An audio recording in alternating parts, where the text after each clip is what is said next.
বিসমিল্লাহির রহমানির রহিম। আসসালামু আলাইকুম ওয়া রাহমাতুল্লাহ। আজকে আমি দেখাবো 5 থেকে 8 বছর বয়সী বাচ্চার জন্য কিভাবে আপনারা একটু ডিজাইন করে ফ্রক তৈরি করে নেবেন। তো এখানে আমি যে ফেব্রিকটা ইউজ করেছি এটা হচ্ছে টরি ফেব্রিক, মানে সিল্ক টাইপের একটা ফেব্রিক। এখানে আমি লোয়ার পার্টটা প্রথমে দেখিয়ে দিচ্ছি। লোয়ার পার্টটা 2 ভাঁজে 4 পাট কাপড় এবং এই কাপড়ের বহর হচ্ছে 45 ইঞ্চি বা 2.5 হাত বহর। তো লোয়ার পার্ট নিয়ে নিয়েছি 22 ইঞ্চি লম্বা এবং প্রস্থের দিক থেকে এখানে আমাদের 22.5 ইঞ্চি পর্যন্ত আছে। তো নিচের দিকের পার্টটা এখানে আমাদের কুচি করে নিতে হবে। তো ডিটেইলে দেখিয়ে দিব। প্রথমে আমি মেজারমেন্টগুলো করে নিচ্ছি এবং টপ পার্টের জন্য এখানে আমি লম্বা নিয়ে নিচ্ছি 11.5 ইঞ্চি পরিমাণ। তো গলার সাইডে দিব এখানে আমি 2 ইঞ্চি 2 পয়েন্ট পরিমাণ এবং গলার লম্বা নিয়ে নিচ্ছি সর্বসাকুল্যে 2.5 ইঞ্চি পরিমাণ, মানে সামনে পিছনে এখানে আমাদের গলাটা সমান হবে। তো এখানে আমি একদমই ছোট গলা দিচ্ছি, কারণ এখানে আমি পিছনের দিকে বাটন দিয়ে দিব। তো এখানে আপনারা চাইলে গলাটা আরেকটু বড় করে দিতে পারেন। তো এখানে আমি এভাবে করে একটা রাউন্ড শেপ করে দিচ্ছি। তো এখানে আমি পুট বা শোল্ডার নিয়ে নিচ্ছি 5 ইঞ্চি পরিমাণ এবং এখানে আমি ডাউন করে দিচ্ছি 1 ইঞ্চি পরিমাণ। ডাউন থেকে আর্মহোলের শেপের জন্য নিয়ে নিচ্ছি 5 ইঞ্চি পরিমাণ। আপনারা এখানে 5 ইঞ্চি 5 ইঞ্চি 2 পয়েন্ট পরিমাণ নিয়ে নিতে পারেন। তো এভাবে করে আমাদের লাইন করে দিতে হবে, ডাউন লাইনটা ওই একইভাবে করে দিতে হবে। তো যেহেতু এখানে টরি কাপড়, এখানে আসলে দাগগুলো উঠছে না। তো আমি যেভাবে একটু বুঝিয়ে দেওয়ার চেষ্টা করছি, একটু বুঝে নেওয়ার চেষ্টা করবেন। এখানে আমি মার্ক করে দিলাম, এটা হচ্ছে আমাদের চেস্ট মার্ক। চেস্ট হচ্ছে 26 ইঞ্চি, 26কে 4 দিয়ে ভাগ করে দিচ্ছি, 1 ভাগ নিচ্ছি। এখানে আমাদের 6.5 ইঞ্চি নিয়ে নিয়েছি চেস্ট এবং এক্সট্রেস করে কাপড় নিয়েছি এবং কোমরের দিকে নিয়েছি 6 ইঞ্চি 2 পয়েন্ট পরিমাণ এবং এখানে আমাদের মার্জিন ধরে নিতে হবে। নিচের দিকে এখানে আমি সুইট কার্ভ করে দিব এবং এখানে আমি একটা আর্মহোলের হালকা করে শেপ করে দিচ্ছি। আসলে বাচ্চাদের ড্রেস তৈরি করা খুবই সহজ। তো নিচের দিকে কার্ভ করে কাটিং করে দিব। তো এখন আমাদের দাগ অনুযায়ী কাট করে নিতে হবে। তো এইভাবে করে কাট করে নিচ্ছি এবং মার্জিন ধরে এইভাবে করে আমি কাট করে নিয়েছি। তো এখানে আমাদের টপ পার্টটা কাটা কমপ্লিট। এখন আমাদের ব্যাক পার্টটা আলাদা করে নিতে হবে। ব্যাক পার্টটা আলাদা করে নিয়ে এখানে আমাদের ফ্রন্ট পার্টটা বসিয়ে নিতে হবে এবং এখানে আর্মহোলের শেপের জন্য একটু ডিপ করে এখানে আমাদের আর্মহোলটা কাটিং করে নিতে হবে তালপাট শেপ দেওয়ার জন্য। তো যাই হোক, এখানে আমি টপ পার্টটা পেয়ে গেছি। তো টপ পার্টে এখানে আমাদের ভিতরের দিকে সোজা সাইডটা এবং উপরের দিকে উল্টা সাইডটা রেখে এখানে প্রথমে আমি শোল্ডারগুলো অ্যাটাচ করে দিব। তো সুন্দর করে বসিয়ে দিতে হবে। বসিয়ে দেওয়ার পর এখানে আমি শোল্ডারগুলো অ্যাটাচ করে দিব। তো অফ ক্যামেরাতে এখানে আমি অ্যাটাচ করে নিয়েছি আলহামদুলিল্লাহ। তো এইভাবে করে অ্যাটাচ করে নেওয়ার পরে এখানে আমাদের সোজা সাইড করে নিতে হবে এবং এখানে আমি টপ পার্টটা এভাবে করে ফোল্ড করে দিয়ে অর্ধেক করে নেব। তো সোজা সাইড করে নিলাম। সোজা সাইড করে নিয়ে এভাবে করে খুব ভালো করে বসিয়ে নিতে হবে। বসিয়ে নেওয়ার পরে এখানে আমি এভাবে করে ফোল্ড করে দিচ্ছি। তো এখানে আমি একটা ড্রেস তৈরি করে নিয়েছিলাম। ড্রেস থেকে কিছু কাপড় বেঁচেছিল। এই কাপড়টাকে এখানে আমি 2 ভাঁজে 4 পাট কাপড়কে আরেকটা ভাঁজ করে দিলাম। তো ভাঁজ করে দেওয়ার পরে এখানে আমি যতটুকু কাপড় আমি পেয়েছি ততটুকু কাপড়ে এখানে আমি এভাবে করে সার্কেল করে নেব। মানে 13 ইঞ্চি 13 ইঞ্চি শেপে এখানে আমি নিচের দিক থেকে সার্কেল করে কাট করে নিচ্ছি। তো আলহামদুলিল্লাহ এইভাবে করে কাট করার পর আমি কাপড়টাকে মেলে ধরছি। মেলে ধরার পর এখানে আমি এভাবে করে আমাদের টপ পার্টটা বসিয়ে দিচ্ছি। তো টপ পার্টটা বসিয়ে দেওয়ার পর উপরের দিক থেকে এখানে আমাদের গলার শেপটা সুন্দর করে কাট করা হয়ে গেল। এখন আমি এভাবে করে টপ পার্টটা বসিয়ে দিচ্ছি এবং টপ পার্টের উপর এখানে আমি যে কাপড়টা কেটে নিয়েছিলাম বসিয়ে দিয়ে এখানে আমি সেলাই করে দিব। তো এইভাবে করে সেলাই করে দিচ্ছি। সেলাই করার পর এখানে আমাদের সেলাই হয়ে গেছে। এখন ছোট ছোট করে কাট করে দিতে হবে। তো ছোট ছোট করে কাট করে দিচ্ছি, কাট মার্ক করে দিচ্ছি এবং খেয়াল রাখতে হবে যাতে করে আপনাদের সেলাইগুলো ছিঁড়ে না যায় বা কেটে না যায়। তো এখানে আমি সোজা সাইড করে নিয়েছি। এভাবে করে সোজা সাইড করে নেওয়ার পর এখানে আমাদের গলাটাতে এভাবে করে একটা চাপ সেলাই বসিয়ে দিতে হবে। তো এখন আমি গলাটাতে এভাবে করে চাপ সেলাই বসিয়ে দিচ্ছি। তো আলহামদুলিল্লাহ এখানে আমাদের গলাটা তৈরি করা কমপ্লিট। এখন আমি নিচের দিকে এই উপরের দিকে যে কাপড় একটা বসিয়ে নিলাম, এই কাপড়ে আমি ডাবল ফোল্ড করে প্রথমে এখানে এভাবে করে সেলাই বসিয়ে দিব। তো এভাবে করে সেলাই বসিয়ে দিতে হবে। প্রথমে আপনারা একটা ফোল্ড করে দিয়ে সেলাই করে দিবেন এবং এভাবে করে একটা ফোল্ড করে দিয়ে সেলাই করার পর এখানে আপনারা চাইলে আরেকটা ফোল্ড করে দিয়ে সেলাই করে দিতে পারেন। তো আলহামদুলিল্লাহ এভাবে করে সেলাই করার পর এখানে আমি এক টুকরা লেস নিয়ে নিয়েছি। তো লেসটাকে এভাবে করে আমি এই কাপড়ের সাইড বরাবর এভাবে করে বসিয়ে দিয়ে সুন্দর করে লেসটা অ্যাটাচ করে নিচ্ছি। তো আলহামদুলিল্লাহ এভাবে করে আমি টপ পার্টটা তৈরি করে নিয়েছি। তো এখানে আমাদের ঘুরিয়ে সেলাই করে দিতে হবে, মানে লেসটাকে সুন্দর করে আপনাদের মেইন পার্টের সাথে অ্যাটাচ করে নিতে হবে। তো আলহামদুলিল্লাহ এভাবে করে আমি টপ পার্টটা তৈরি করে নিয়েছি এবং তৈরি করার পর কিন্তু খুবই সুন্দর লাগছে। তো এখানে আমি বাটন হুক দেওয়ার জন্য একটা ছোট্ট টুকরা পেস্টিং পেপার কাপড়ের উপর মুড়িয়ে নিয়েছি এবং এখানে আমি এই একটা বাটন হুক তৈরি করে নিয়েছি ডরি পাইপিং দিয়ে। তো এখানে আপনারা কতটুকু পরিমাণ এভাবে করে বাটন হুকটা এখানে আমি নিয়ে নিয়েছি। অ্যাকচুয়ালি এখানে আমি নিয়ে নিয়েছি 3 ইঞ্চি পরিমাণ পেস্টিং পেপার দিয়ে এভাবে করে রেডি করে নিয়েছি এবং এখানে আমি প্রথমে এই ডরি মানে বাটন হুকের জন্য যে ডরি পাইপিং দিয়ে তৈরি করে নিয়েছিলাম সেটা আমি এভাবে করে সোজা সাইডে বসিয়ে দিচ্ছি। সোজা সাইডে বসিয়ে দেওয়ার পর এখানে আমি টপ পার্টটা নিয়ে নিয়েছি। টপ পার্টের পিছনের দিকে এখানে আমি এই বাটন হুকটা তৈরি করে নিব। এখানে মিডিল বরাবর এখানে আমি দাগ করে দিচ্ছি। দাগ এখানে করে দেওয়ার পর এখানে আমি এই টুকরা পার্টটাকে এভাবে করে বসিয়ে দিচ্ছি। বসিয়ে দিয়ে এখানে আমাদের সেলাই বসিয়ে দিতে হবে।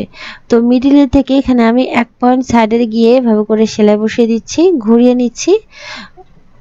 তো এখানে আপনারা ঘুরিয়ে 2 পয়েন্ট পরিমাণ সাইডের দিকে চলে আসবেন এবং উপরের দিক থেকে এভাবে করে আমাদের সুন্দর করে মিডিলের 1 পয়েন্ট সাইডে গিয়ে এভাবে করে সেলাই বসিয়ে দিতে হবে। তো আলহামদুলিল্লাহ এভাবে করে সেলাই বসিয়ে দেওয়ার পর এরকম হবে। এখন আমি মিডিল বরাবর এভাবে করে কাট করে দিচ্ছি। তো মিডিল বরাবর কাট করে দেওয়ার সময় খেয়াল করবেন যাতে করে মেইন পার্টটা নিচের দিকে যে পার্টটা মানে ফ্রন্ট পার্টটা কেটে না যায়। তো আলহামদুলিল্লাহ এইভাবে করে কাট করে দেওয়ার পর এখানে আমি উল্টে দিব। উল্টে দিলে এখানে কিন্তু আমাদের বাটন লুকটা অলরেডি চলে আসবে। তো আলহামদুলিল্লাহ উপরের দিকে যে এক্সেস পার্টটুকু এভাবে করে ফোল্ড করে দিতে হবে। ফোল্ড করে দিয়ে ভিতরের দিকে ঢুকিয়ে দিয়ে এখানে আমি পিন দিয়ে আটকে নিচ্ছি। 2 সাইডের পার্টটুকু এভাবে করে আমি ঢুকিয়ে দিয়েছি এবং ঢুকিয়ে দিয়ে এখন আমাদের সোজা সাইডে একটা চাপ সেলাই বসিয়ে দিতে হবে। তো সুন্দর করে কাপড়গুলো ধরে নিতে হবে এবং ধরে নিয়ে এখানে আপনারা চাপ সেলাইটা বসিয়ে দিবেন। তো নিচের দিক থেকে এখানে আপনাদের সুন্দরভাবে কাপড়টা ধরে নিতে হবে এবং ধরে নিয়ে এখানে আপনারা ঘুরিয়ে নেবেন। 1 পয়েন্ট 2 পয়েন্টের মতো এই সাইডে ফিরে আসবেন। ফিরে এসে নিচ থেকে উপরের দিকে এখানে আপনাদের সেলাইগুলো বসিয়ে দিতে হবে। তো এখানে যেখানে আপনাদের বাটন হুকটা সেখানে আপনারা কয়েকটা সেলাই দিয়ে নিতে পারেন। তো আলহামদুলিল্লাহ এইভাবে করে আমি সেলাইটা শেষ করছি এবং শেষ করার পর এখানে যেটা করব এখানে আমি উল্টা সাইডে এখন একইভাবে সেলাই বসিয়ে দেব। তো এখানে কিন্তু আমাদের সুন্দরভাবে বাটন হুকটা একদম ফিনিশিং ওয়েতে লেগে আছে। এখন আমি এই উল্টা সাইড করে এভাবে করে সাইড বরাবর সেলাই করে দিচ্ছি। তো এক সাইডে সেলাই করে নিয়েছি এবং ঘুরিয়ে দিচ্ছি। ঘুরিয়ে দিয়ে এখানে আমি নিচ থেকে উপরের দিকে আবারও একইভাবে সেলাইটা সুন্দর করে নিব। তো আলহামদুলিল্লাহ এভাবে করে আমি সেলাই করে ব্যাক পার্টে যে বাটন হুকটা তৈরি করে নিয়েছি খুবই সহজ এবং ইজিয়েস্ট ওয়েতে। এখানে আপনারা সুন্দর ফিনিশিংয়ের জন্য এই নিয়ম ফলো করে তৈরি করে নিতে পারেন। তো বাটন হুকটা এখানে একদম ফিনিশিং ওয়েতে লেগে যাবে এবং এখানে আপনারা একটা বাটন এখন সেলাই করে বসিয়ে দিবেন এবং সুন্দরভাবে এখানে আপনারা এভাবে এই নিয়ম ফলো করে বাটন হুকগুলো তৈরি করে নেবেন। তো আলহামদুলিল্লাহ এখানে আমি একটা বাটন এভাবে করে সেলাই করে দিচ্ছি। তো সেলাই করে দেওয়ার পর দেখেন ফিনিশিংটা কিন্তু এরকম হবে। খুবই সুন্দরভাবে এখানে আপনারা পিছনের দিকে যে বাটন হুকটা এই নিয়ম ফলো করে সুন্দরভাবে সেলাই করে দিবেন এবং সুন্দরভাবে এখানে আপনাদের ফিনিশিং ওয়েতে এই বাটন হুকগুলো তৈরি হয়ে যাবে। তো যাই হোক এখানে আমি ব্যাক পার্টে এভাবে করে বাটন দিয়ে দিয়েছি এবং এখানে আপনারা যে বাচ্চার জন্য তৈরি করবেন ইজিলি গলাটা বের হবে এবং খুলে যাবে। তো এখন আমাদের নিচের দিকে যে লোয়ার পার্টটা সেই লোয়ার পার্টের জন্য প্রথমে আমি একটু এক ফোল্ড করে সেলাই করে দিচ্ছি। তো এক সাইডে এক ফোল্ড করে সেলাই করে দেওয়ার পরে এখানে আমি একটা কাঁটা চামচ নিয়ে নিয়েছি। কাঁটা চামচ নিয়ে এখানে আমি কুচি করে দিচ্ছি। তো আপনারা যারা নতুন একদমই সেলাই কাজে নতুন কুচিগুলো আপনাদের সমান হয় না, এই নিয়ম ফলো করে কুচিগুলো করে নেবেন। দেখবেন যে কুচিগুলো একদম সুন্দরভাবে সমান হয়ে যাবে। তো আজকে কিন্তু আমি একদম যারা নতুন তাদের জন্য স্পেশালি এই ভিডিওটা তৈরি করে নিয়েছি। তো আলহামদুলিল্লাহ এইভাবে করে আমার 2 পার্টের কুচিগুলো আমি তৈরি করে নিয়েছি। কুচিগুলো তৈরি করে নেওয়ার পর এখানে আমাদের এই পার্টের যে নিচের দিকের পোর্শনটা এখানে আমি ডাবল ফোল্ড করে নিব। ডাবল ফোল্ড করে নিয়ে এখানে আমাদের সেলাই বসিয়ে দিতে হবে। এভাবে করে ডাবল ফোল্ড করে নিচ্ছি এবং এখানে আমি সেলাই বসিয়ে দিচ্ছি। তো প্রতিবারই আপনারা খেয়াল করবেন, এখানে কিন্তু আমি এই একটা পার্ট করে দেখাচ্ছি এবং অপোজিট পার্টটা ওই একইভাবে এখানে আমি তৈরি করে নিয়েছি। তো এখন আমি এক সাইডের আর্মহোলটা সেলাই করে নিয়েছি, মানে পাইপিং দিয়ে সেলাই করে নিয়েছি। অপোজিট সাইডের আর্মহোলটা এখানে আমি পাইপিং দিয়ে সেলাই করে দেখাবো। এখানে আমি উল্টা সাইডে এভাবে করে পাইপিংটা অ্যাটাচ করে নিচ্ছি। তো পাইপিংয়ের কাপড়টাকে এখানে আমি উল্টা সাইডে নিয়েছি, মেন পার্টের কাপড়টাকে উল্টা সাইডে নিয়ে এখানে আমি এভাবে করে সেলাই বসিয়ে দিচ্ছি।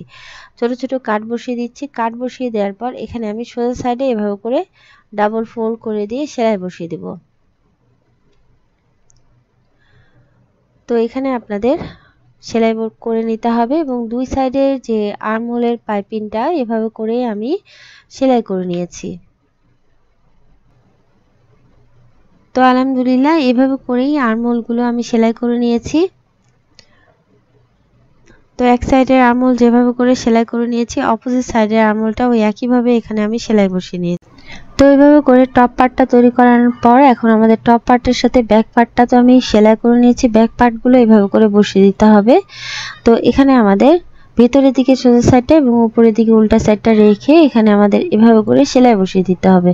তো এখানে আমি পিন দিয়ে আটকে নিয়েছি এবং পিন দিয়ে আটকে নিয়ে এভাবে করে সেলাই করে দিব। তো এখানে আমাদের কুচিতে অলরেডি সেলাই করা ছিল, এই সেলাইয়ের আমাদের হাতের বাম সাইডে সেলাইটা করে দিতে হবে যাতে করে কুচির পার্টের সেলাইটা বোঝা না যায়। তো আলহামদুলিল্লাহ এইভাবে করে আমি সেলাই বসিয়ে দিয়েছি। তো এইভাবে করে সেলাই বসিয়ে দেওয়ার পর অপোজিট সাইডের যে কুচির পার্টটা ওই একইভাবে এখানে আমি লাগিয়ে নেব। তো ভিতরের দিকে সোজা সাইডটা এবং উপরের দিকে উল্টা সাইডটা রেখে এইভাবে করে আমাদের বসিয়ে নিতে হবে এবং এভাবে করে বসিয়ে নিয়ে অপোজিট সাইডের কুচির পোর্শনটা ওই একইভাবে এখানে আমি সেলাই বসিয়ে দিচ্ছি।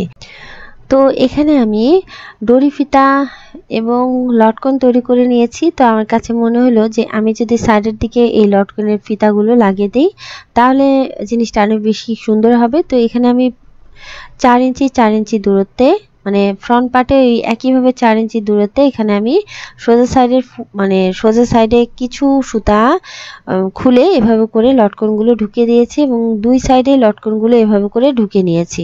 তো ফ্রন্ট সাইডে এখানে আমি দুইটা লটকন তৈরি করে দড়ি ফিতা দিয়ে সুন্দরভাবে এভাবে করে সেলাই বসিয়ে দিচ্ছি। তো এখানে আমি দড়ি ফিতাগুলো 4 ইঞ্চি দূরত্বে প্রথমে ফ্রন্ট পার্টে এভাবে করে লাগিয়ে নিয়েছি এবং ব্যাক পার্টের যে অংশটা সেই সাইডেও ওই একইভাবে এখানে আমি এই ফিতাগুলো এভাবে করে অ্যাটাচ করে নিয়েছি 4 ইঞ্চি ভেতরের দিকে যেয়ে। তো অপোজিট সাইডেও ওই একইভাবে এখানে আমাদের সেলাই বসিয়ে দিতে হবে। তো এখানে যখন আপনারা সেলাই করবেন তখন কিন্তু বেশ কয়েকটা সেলাই দিয়ে ফিতাগুলো সুন্দরভাবে আটকে নিতে হবে। তো আলহামদুলিল্লাহ এইভাবে করে আমি এই ফিতাগুলো দুই সাইডে আটকে নিয়েছি। তো একইভাবে এখানে আমি অপোজিট সাইডেও ফিতাটাকে এভাবে করে আটকে দিয়েছি। তো আলহামদুলিল্লাহ এভাবে করে ফিতাগুলো দুই সাইডে লাগিয়ে নিয়েছি। এখন আমি এখানে গিট দিলে কিন্তু সুন্দরভাবে ফিতাগুলো এই দুই সাইডে হওয়ার কারণে এখানে আপনাদের এই ফ্রকটা সুন্দরভাবে চেপে যাবে। তো এখানে আপনারা এভাবে করে দড়ি ফিতা দিয়ে লটকন দিয়ে সুন্দরভাবে এই ফিতাগুলো তৈরি করে নিতে পারবেন। তো অলরেডি আমি এর ভিডিওটা আপলোড করে দিয়েছি আর ডেসক্রিপশন বক্সে লিংক দিয়ে দিব এবং এই ভিডিও শেষে ইন্ড স্ক্রিনেও কিন্তু এই লিংকটা পেয়ে যাবেন আপনারা। তো যাই হোক, এখন আমি দুই সাইডে পিন দিয়ে আটকে নিয়েছি, সমানভাবে পিন দিয়ে আটকে নেওয়ার পরে এখানে আমি এখন ফিটিংয়ের সেলাইগুলো দিয়ে দিব। তো এভাবে করে যখন আপনারা পিন দিয়ে আটকে নেবেন, তো পিন দিয়ে আটকে নেওয়ার কারণে এখানে আপনাদের যেহেতু এটা সিল্কের কাপড়, তো এখানে আপনাদের সুন্দরভাবে সেলাই হয়ে যাবে। তো আলহামদুলিল্লাহ এখানে আমি এক সাইডে যেভাবে করে সেলাই করে দিয়েছি অপোজিট সাইডে ওই একইভাবে এখানে আমি সেলাই করে দিব। তো এক সাইড আমাদের সেলাই করা কমপ্লিট, অপোজিট সাইডটা ওই একইভাবে এখানে আমি সেলাই করে দিচ্ছি। অবভিয়াসলি এখানে আপনাদের দুই সাইডে ডাবল সেলাই করে দিতে হবে। তো সমান দূরত্ব এভাবে করে মেনটেন করে এভাবে করে আমাদের সেলাই করে দিতে হবে এবং এরকম করে কিন্তু আপনারা ডাবল সেলাই করে দিবেন। তো আলহামদুলিল্লাহ এভাবে করে আমি ডাবল সেলাই করে দিয়েছি। তো ডাবল সেলাই করে দেওয়ার পর এখন খেয়াল করবেন নিচের দিকের অংশে এখানে আমাদের আরেকটু লুক্রেটিভ করার জন্য এখানে আমি এভাবে করে একটা লেস বসিয়ে দিচ্ছি এবং লেসটাকে পুরো সার্কেলে বা প্যারামিটারে এখানে আমি সেলাই করে দিব। তো প্রথমে এখানে আপনারা একটা ছোট্ট করে ফোল্ড করে দিয়ে এভাবে করে প্রথমে সেলাই করে দিবেন এবং সেলাই করে দিয়ে এখানে আপনারা কিন্তু ডাবল সেলাই করে দিবেন। যেহেতু একটু চ্যাপ্টা লেস, তো ডাবল সেলাই করে দিয়ে এখানে আমি পুরো প্যারামিটারে এভাবে করে সেট করে দিয়েছি। তো আলহামদুলিল্লাহ এখানে আমি খুবই সহজ উপায়ে এই ফ্রকটা তৈরি করে নিয়েছি। এখানে আপনারা আপনাদের বাচ্চার জন্য এই নিয়ম ফলো করে ফ্রকগুলো তৈরি করে নিতে পারবেন।